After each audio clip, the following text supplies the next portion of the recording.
OK, donc la sûreté, la fameuse sûreté de sa personne, telle que décrétée à l'article 1 de la Charte des droits et libertés du Québec. J'ai expliqué le 14 juillet 2016, j'ai expliqué au juge Sylvain Lépine, juge de la Cour du Québec, ce que je voulais faire avec cette sûreté. J'ai expliqué en détail durant l'audience. J'ai expliqué aussi c'était quoi la sûreté en détail durant l'audience. Puis le juge m'a dit à un moment donné, juste avant le dîner, il m'a dit oui, oui, vous avez droit à la sûreté et oui, oui, on va vous la présenter. Tu sais, durant mon explication, il n'y a pas eu d'objection de personne. Il n'y a personne qui s'est objecté. Durant le moment où je disais à la cour ce que je voulais faire avec la sûreté, il n'y a pas eu d'objection. Personne ne s'est objecté. Quand ça se produit dans une cour de justice, quand tu parles puis personne ne s'objecte, ça veut dire que c'est vrai ce que tu es en train de dire.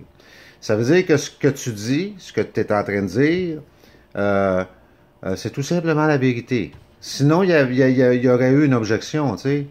Tu sais, si j'explique au juge c'est quoi la sûreté, puis je suis complètement dans le champ, il va s'objecter. Il va dire, wow, wow, wow, wow, wow, ce que vous êtes là est faux. Arrêtez, asseyez-vous. C'est tout, là.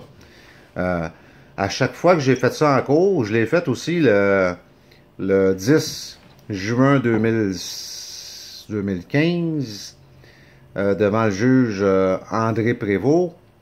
Puis il n'y a pas eu d'objection non plus, là. Il n'y a personne qui s'est objecté. Je l'ai fait le 17 juin 2016.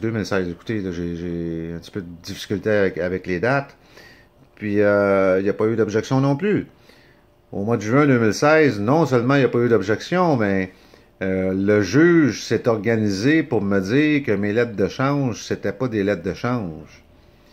Ça veut dire que si mes lettres de change étaient des lettres de change, tout ce que j'ai fait aurait été correct, tu sais.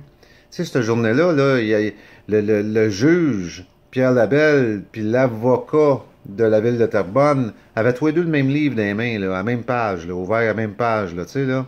Comme si ces gens-là s'auraient fait un meeting avant, tu sais, pour s'accorder, là, à me dire à moi que mes lettres de change, c'était pas des lettres de change.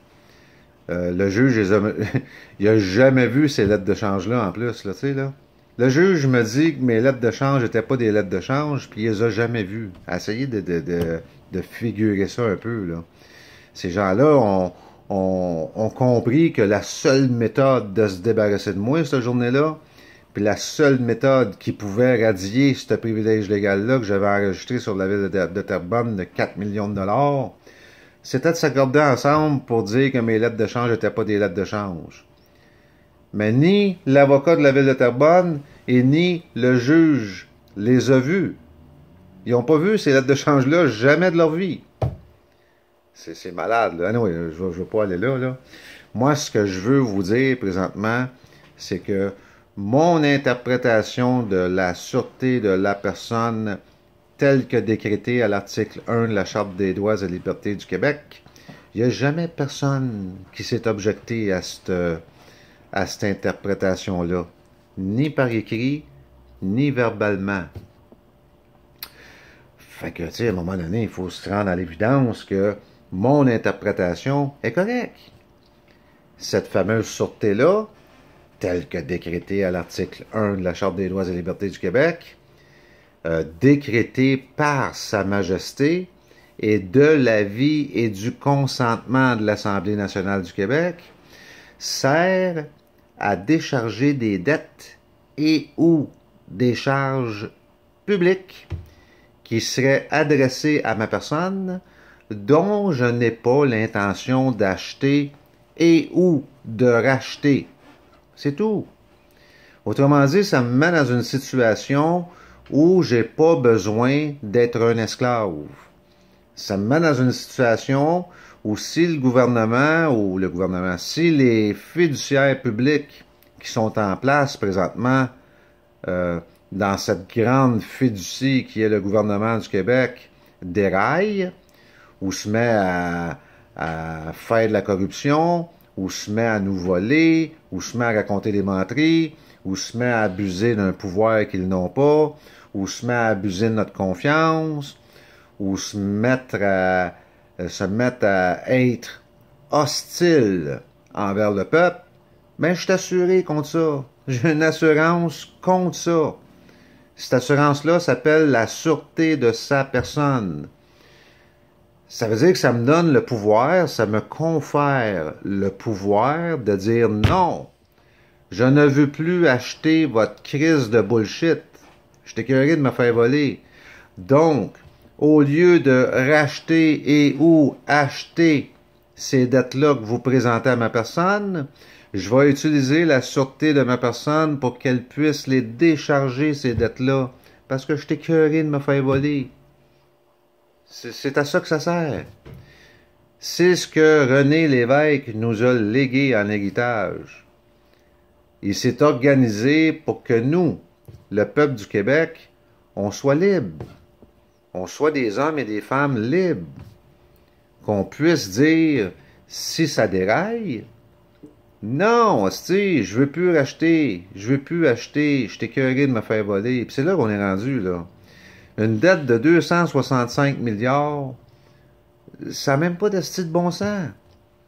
Payer 38 millions par jour en intérêt sur une dette publique, lorsqu'on sait très bien qu'on pourrait utiliser notre banque, c'est-à-dire la Banque du Canada, pour que notre banque puisse créer cette dette publique-là à 0% d'intérêt, ben c'est de la folie.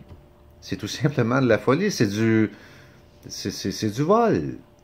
Écoute, c'est mon avis, puis j'ai le droit à mes avis. C'est écrit à l'article 17 dans le pacte international relatif aux droits civils et politiques que j'ai le droit d'avoir un avis politique. Je suis d'avis qu'on se fait voler. C'est pas normal que quand je me lève le matin, on me prenne 5 piastres dans mes poches pour donner en intérêt sur une dette publique qu'on sait très bien qu'il ne sera jamais remboursé. Puis tu sais, ici, on est 6 là, dans ma maison, ça fait que c'est 5 fois 6, c'est 30 piastres. Moi, à chaque jour, je me fais voler 30 piastres. Juste parce que. Juste à cause qu'il n'y a pas un asti de politicien qui veut se lever de bout, mettre ses culottes, puis dire « assez, c'est assez ». On annule ça, cette niaiserie-là. On sait maintenant que c'est une fraude. Peut-être qu'en 1974, on ne le savait pas. Peut-être qu'on n'a pas compris quand Pierre Elliott Trudeau a manigancé cette patente-là. Mais là, on le sait aujourd'hui. On est en 2017. On sait très bien que si on ne fait rien, on va se faire saigner, on va se faire laver, toute la gang. Que vous êtes une police, ça change rien, là. Si vous êtes la police, puis vous aidez ces gens-là à nous voler, ben, vous allez vous faire laver vous aussi. C'est ça que je comprends pas. De toute façon, je vais revenir avec ce bout-là. Je veux juste m'assurer que mon interprétation de la sûreté soit bien comprise. Puis là, mais vous avez tout ce qu'il faut pour vérifier, encore une fois, si c'est vrai ce que je dis. En posant cette question-là à Hydro-Québec, comme j'expliquais tantôt, ou à Revenu Québec, ou à Revenu Canada, ou à la Ville de Montréal, ou à n'importe qui pourrait adresser une dette publique à votre personne, ben c'est eux qui vont vous répondre si c'est vrai ce que je dis. Est-ce que je peux utiliser la sûreté de ma personne pour que cette sûreté puisse décharger cette dette que vous avez adressée à ma personne? C'est la seule façon de vérifier si ce que dit Pete Daou est vrai. S'ils répondent pas, c'est pas mon asti de problème, là. Si ces gens-là veulent pas vous répondre, il va falloir rouler avec mon interprétation à moi, là. Puis ça sera pas de ma faute, c'est de leur faute. S'ils veulent pas répondre, c'est parce qu'ils ont quelque chose à cacher. On est au moins une centaine à date qui ont posé la question, puis il n'y a pas un asti qui a reçu une réponse, là. Il y a un problème, là. Si vous n'êtes pas capable de déterminer qu'il y a un problème là, ben, c'est pas grand-chose que je peux faire pour vous, là. Il s'agit juste de raisonner, là. On parle de raisonnement, là. Tu sais, je suis pas le gars le plus intelligent, mais je suis pas un con non plus, là. Tu sais, je suis capable de raisonner, là. J'ai 51 ans, j'ai vu bien des choses dans ma vie, je suis capable de raisonner. S'ils me répondent pas, il y a un problème. Fait qu'on arrête cela là, puis on continue.